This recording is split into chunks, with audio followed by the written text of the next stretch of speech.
How to find Facebook friends on Instagram. Now, let's say you want to find the friends of yours on Facebook to your Instagram, and you want to follow your Facebook friends on your Instagram account as well. So all you have to do in order for you to find them or see them as well on your Instagram is to tap on your profile icon right here and click on the three lines on the upper corner. Once you're here, all you have to do is to tap on Account Center and click on Profiles right here.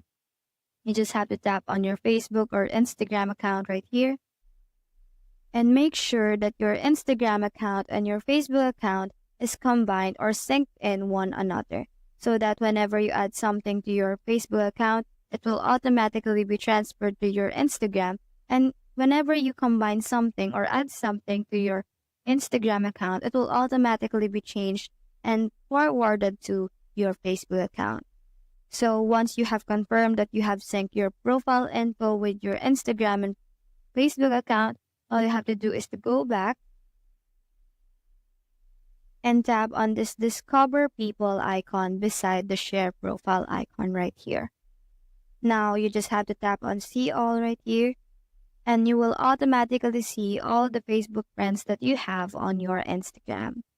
So that's how to find Facebook friends on Instagram.